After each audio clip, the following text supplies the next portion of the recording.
Good day, everyone.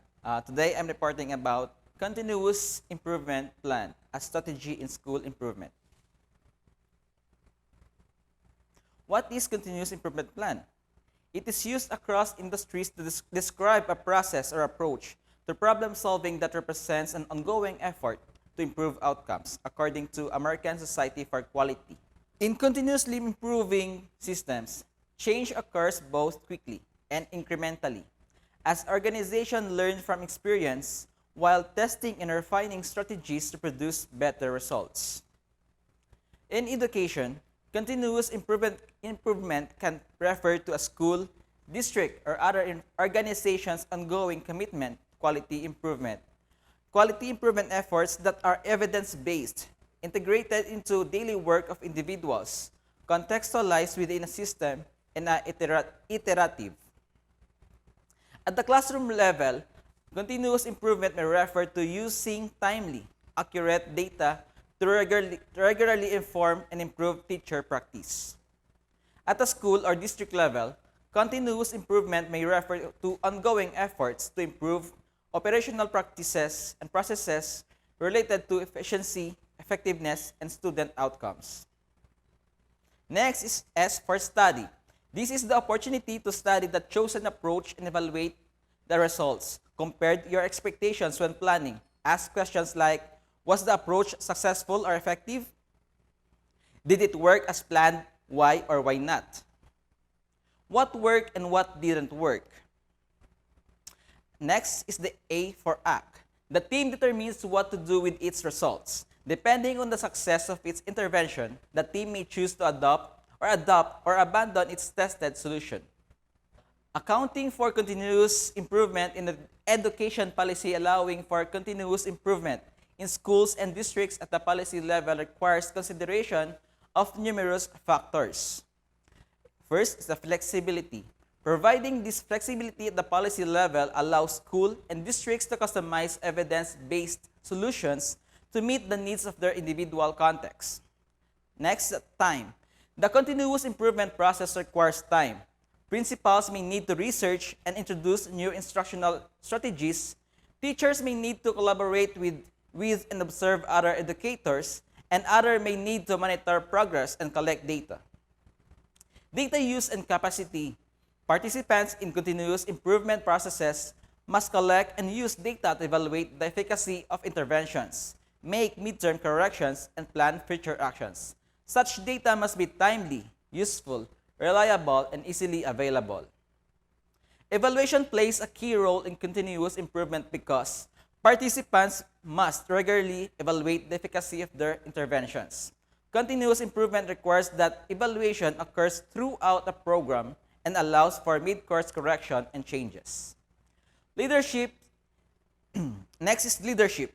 Successful leaders use a formal improvement methodology, create a vision for improvement, enable others to pursue that vision, and monitor progress towards goals. Policy that provides for the training of school and district leaders in continuous improvement may help those leaders successfully incorporate continuous improvement into their work.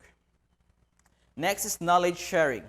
Successful continuous improvement efforts require that knowledge is shared across different parts of organization.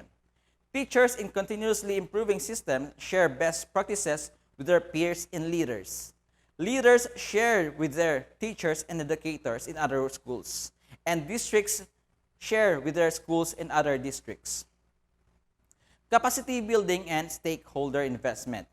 Stakeholder investment in continuous improvement fostered by the inclusion of student, educator, and the community input increases the likelihood that interventions will succeed.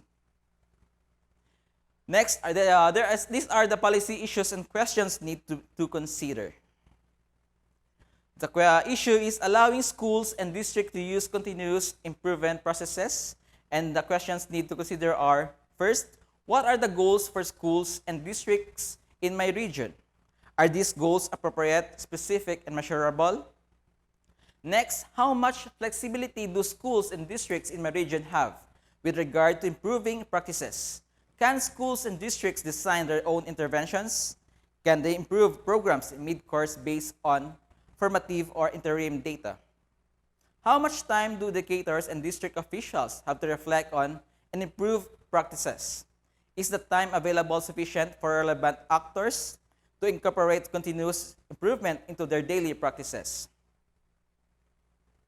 Is continuous improvement possible in my region given current district and school cultures? Are there systems in place to encourage the testing and refining of interventions? Next, policy issues using data and evaluation to improve outcomes. The questions need to consider are, what data collection tools and systems can school and district in my region access? Do current data systems provide information that is timely, relevant, reliable, and easily accessible? Do educators and district officials in my region understand how to use data to improve practice? What training exists to help educators better use data? What mechanism? So here is another policy issue, using data and evaluation to improve outcomes. And the questions are, what mechanisms for the evaluation of programs in schools and districts currently exist? Do current practices allow for the collection of baseline data? Ongoing evaluation from the beginning of a program, and a continuous improvement based on mid-course evaluations. Next issue is preparing educators to adopt continuous improvement. The questions are educators and district officials in my region currently using continuous improvement approach? Do school and district leaders understand and use formal improvement methodologies? Do current practices allow for rapid prototyping and iterative development? What quality improvement training can educators and district officials in my region access? Who can provide input into school and district improvement efforts? Do policies promote stakeholder investment in school and district improvement? What mechanism exists for sharing knowledge within and among school and district in my region? Do these mechanisms allow for the continuous improvement of school and district practices? The importance of a continuous improvement mindset. Continuous improvement does not have to add to your workload. It shouldn't create extra steps nor take extra time to implement. The steps are meant to be embedded into the work that are already being done. Continuous improvement is a mindset, not an additional task. So here are the benefits of continuous improvement. First, improve product quality. Next, increase efficiency and productivity. Third, decreased cost. Fourth, reduce waste. Employee satisfaction and teamwork. Customer satisfaction. So, continuous improvement for schools, the responsibilities of an educational leader extend from budget and material procurement to student behavior and community relations. All of these individual tasks, however, support a singular focus: student achievement. School improvement is the single most important business of the school. It is the process that school uses to ensure all students are achieving at high levels. A strong improvement plan is the result when the principal, teachers, and staff ask the questions that relate to 6 important steps. First, where are we now? How well is our school functioning? How well are our students functioning? What do we believe about how we teach and how our students learn? What is our true mission? What are our goals? What do we want our students to know, do, and understand? How is our current system helping or hindering our goals? How can the teachers and administrators help students achieve these goals?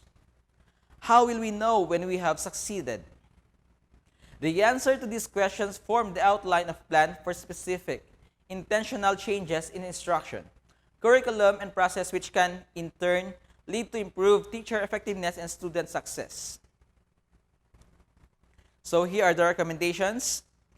Continuous improvement has proven useful and effective in various industries, and schools and districts incorporating continuous improvement into their work have shown promising results. Policymakers interested in promoting continuous improvement in their regions have much to consider. The following recommendations can assist policymakers as they begin with this process.